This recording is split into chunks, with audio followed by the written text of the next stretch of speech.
While April is probably going to be elevated on the bodacious, booty, and scrumptious, silky, smooth slices of a little game called Stellar Blade, regardless of what many game fans will tell you, that doesn't mean that's all there is to offer.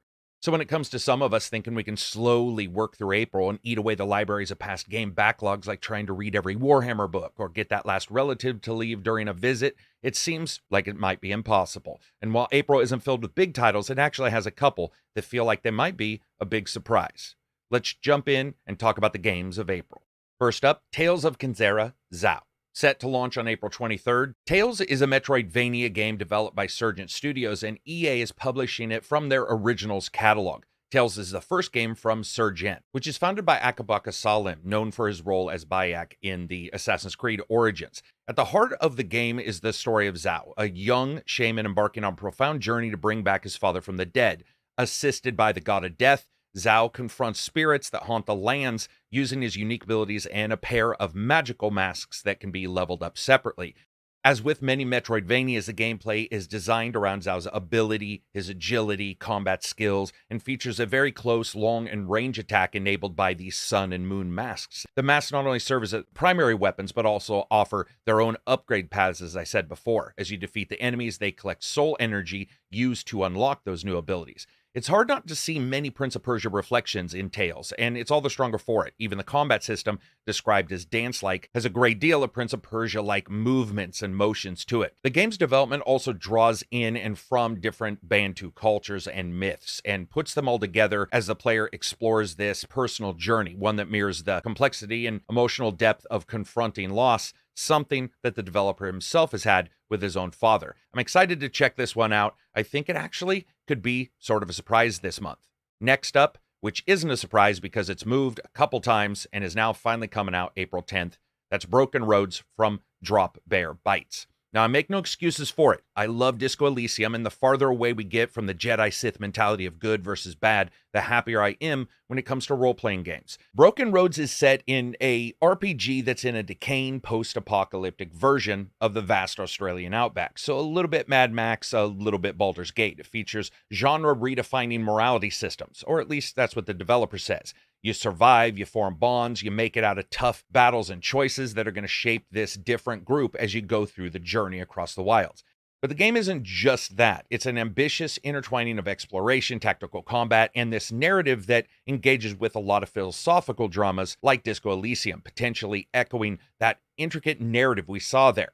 And you travel through the wasteland with 5 companions, and your decisions and dialogue with them in the quest not only reflect, but also shape the entire team's philosophical outlook. And to break down this different way in which they're having a morality system, it's structured around 4 principal philosophical theories. The system is visualized through this 360-degree spectrum across all of them, allowing the players to make choices that align with the characters' evolving ethical stances, and those decisions influence the character's moral alignment. And sure, that might just mean that we all get different, fancier names for being a homicidal maniac, but I'm all for that. A lot of these games promise this kind of system, but if you look back on all the games that have promised this, it's like a graphical representation of a Morse code that spells L-I-A-R-S. I've had my hands on with Broken Roads a couple times through its development, and in those short amount of times, it's hit more than it's missed. I'm always for games that adjust away from the Jedi-Sith, good, bad, or even the Paragon Renegade system we saw in Mass Effect, and that is, again, coming out April 10th.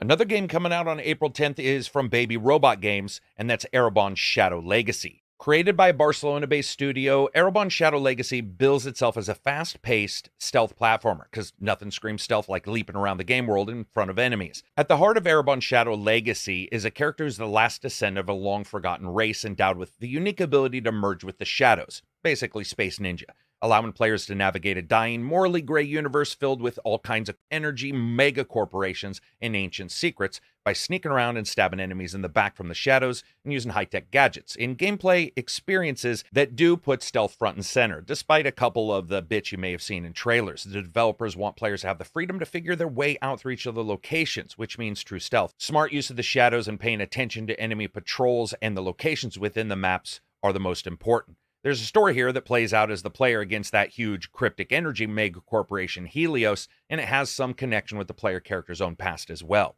Arabon had a demo recently, and the feedback was actually quite positive, with some users seeming to enjoy the game's gameplay despite odd performance issues here or there. that seem to plague every damned PC release these days. Sadly, they also just announced it's not coming to Game Pass day one, though originally it was on a Game Pass release in its trailer, even though it's still indicated on the Game Pass page as well. Something the developers stated was not, unfortunately, up to them because they ended up breaking away from Raw Fury, the smaller independent publisher, and they're going to publish this on their own. They said it's going to be first on Steam, then at a later time coming to Xbox normally. Despite a convoluted last couple months, true stealth games aren't as often released as a lot of us fans would like, and cross my fingers that Arabon is just a momentary lapse, like temporarily being seen by an enemy's vision cone, and then it backstabs good review scores when it comes out. Because I'm going to be backstabbing some fools when it does. A game that just might sneak up on people because of its genre is the next up, April 16th, Harold Hbit. Now, ignoring the fishy-smelling name, Harold Hbit is a narrative-driven adventure set aboard a submerged city-sized spaceship, Fedora. Harold Hbit offers a blend of exploration, character-driven storytelling, and interactive engagement without traditional gameplay mechanics like puzzles, focusing on story progression and exploration. So yes, while it's a point-and-click game, you shouldn't see any real moon logic kind of situations in this one. The game's rooted in a post-Cold War narrative where humanity seeks a new home, gets on a giant spaceship called the Fedora, and then ends up crash landing on a water-covered planet, with generations living aboard the spaceship and not really able to go out. Players step into the shoes of Harold, a young maintenance worker whose monotonous life aboard the ship is filled with fixing machines, cleaning, engaging with the different inhabitants on the ship. But as always with these games, something's going to happen. Some mystery is going to be uncovered or discovered. And as Harold, you're going to get to help figure that out, as well as just take on the mundane trudgery of normal day jobs. So when you're not mopping, you might be investigating a mysterious radio transmission from Earth, and promises a story that explores feelings of hope and discovery in the search for a better future, but also what it's like to, well, just be the guy who ends up cleaning up after everybody.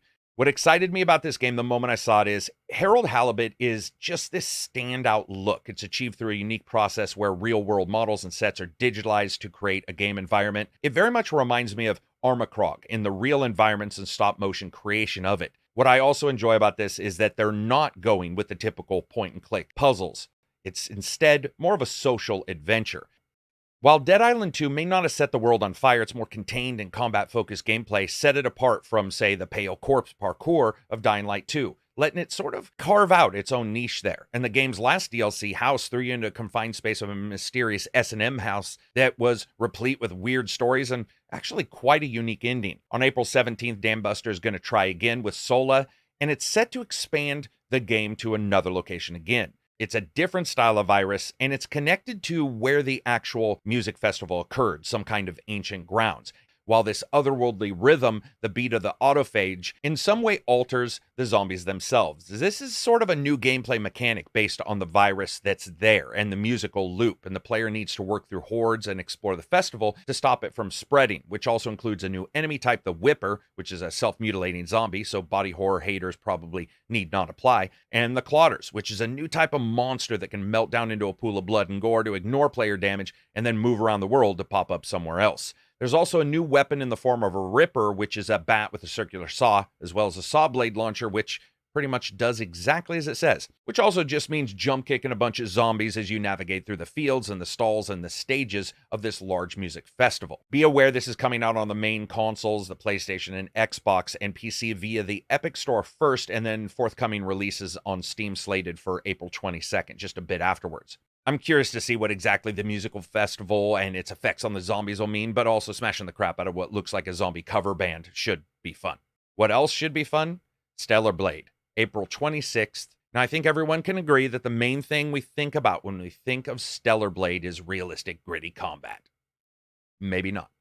It's part Nier Automata and part Neo, or maybe Sekiro, and some Bayonetta mixed in. But that's fine, because sometimes games that are a little bit of everything can actually be good at something. Stellar Blade is going to have you in third-person action, slicing, sliding, stabbing, and shooting enemies across somewhat open-hubbed game worlds, taking out the main quests, but also smaller side ones from NPCs around the city. While Shift Up, the developer, have made the game and is published by Sony, the recent demo that leaked, and is going to be repeated again for everybody this Friday, looked like it was a unique blend of action, adventure, and almost fighting games. A lot of people liked it, some people were a little disappointed, but I'm still excited to check out Stellar Blade. Especially because this one, like many others, had a bit of a curious beginning, and initially was revealed as Project Eve. Garnered a lot of interest because it was so reminiscent of something like Bayonetta or maybe even Devil May Cry. And as a PS5 exclusive, I want to see exactly what it delivers with that technology. On this one, we've seen a bunch of trailers. Some people got to play the demo early, but you're all going to be able to jump in and play the demo on Friday, which rolls into the main game with your save when it actually comes out. Next up, April 25th, Sandland. Talking about games that are a little bit of everything, Sandland is right there. It's an action RPG. You become the main character, Beelzebub, and learn how to control demonic powers as you lead your company of heroic misfits while exploring the legendary world of Sandland.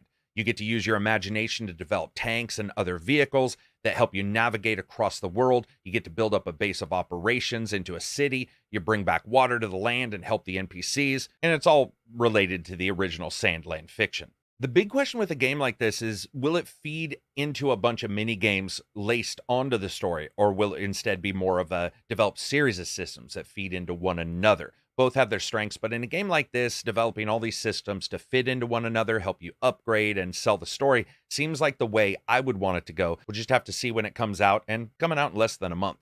Next up, Topspin 2K25, April 26th, and this is from Hangar 13. Now, if you want to play a tennis game with players that look like mannequins come alive, look no further than Topspin 2K25. It's true, these games haven't come near the improvements that many other games on somewhat yearly series have, at least graphically. It's not like the game of tennis has changed so that someone's randomly placing claymores in the court, but 2K keeps the sport going. It's got a career Grand Slam mode, some of the biggest names in tennis, and courts like Center Court at Wimbledon, and the US Open, the Australian Open, and so forth. Things you would expect in a game like this. 24 major tennis players, as well as your own created Frankenstein that I hope can look like 101 unforced errors in the character creator. You can also play locally or online, and you can hang out with some of the legends like John McEnroe for some training.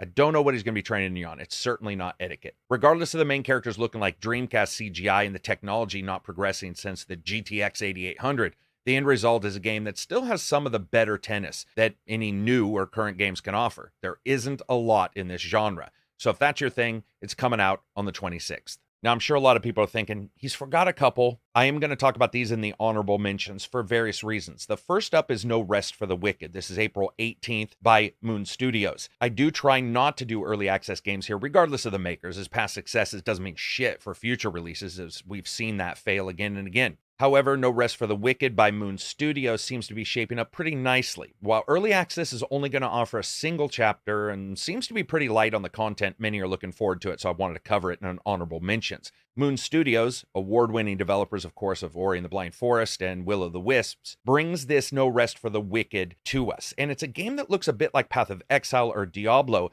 but plays closer to, shocker, Dark Souls. It's a mix of action RPG and Dark Souls, and it puts it all together in a high-risk game that's less over-the-top Diablo style and more isometric, tightly controlled action game. With a lot of physics and a game that looks like a dark, brooding fantasy, it's certainly closer to Diablo than their prior titles. Something that a lot of people are looking forward to, and I can see why, so I wanted to cover that in an honorable mention. Another honorable mention is a game that's been out, but is coming out again as a re-release, but with new content, and that's Gigantic Rampage Edition. You go 5-on-5, and you try to take out the opposing team's gigantic pissy mascot on the other side. The original game was enjoyable enough, but didn't withstand the onslaught of other MOBAs. Something about it I really did enjoy. It had a worksman-like feel to it, and like a damned phoenix rising from the ashes, Gigantic is coming back. It's got the same 5-on-5 core gameplay, but it does have new modes, as well as 2 new heroes and 2 entire new maps. The idea of 23 returning heroes and some new heroes to choose from, it's certainly not lacking in the available choice, and the new modes do seem like they might be interesting. Also, there's customization and hero progression as you would expect, with customizables and weapon skins. Now, the game modes that they have is Rush. It's a new game mode that's supposedly more accessible, fast-paced, and action-packed for players to sort of just jump into a streamlined, gigantic experience. I can't necessarily say that when the original came out, it wasn't pretty streamlined, but whatever. Then they have the Clash, which is the original game mode from the classic version. You also have the ability to do custom, where you create your own matches where you can pick a map, compete against friends, or refine your skills on the battlefield, most likely with a bot system. I enjoyed this game. It's going to come now with cross-platform play between consoles and PC as well. They also state that there will be post-launch access to new content, some kind of ranked mode, as well as new hero skins. We'll just sort of have to see how that does. but the idea of a game getting a second chance, not necessarily because it absolutely sucked day one, but because of the release schedule and the glut that we had at that particular time, makes me curious to see how this will do. And that's not all of the honorable mentions that we could do here. Grounded, which is the Honey, I Shrunk the Kid survival simulator, is going to jump onto the PlayStation, as is Planet of Lana and Sea of Thieves at the end of the month.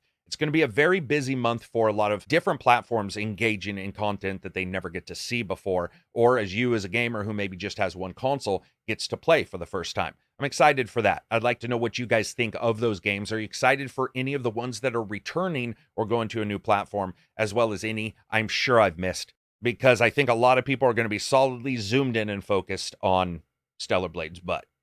Because I will be. Peace out. Check out the Patreon. Check out the podcast twice a week.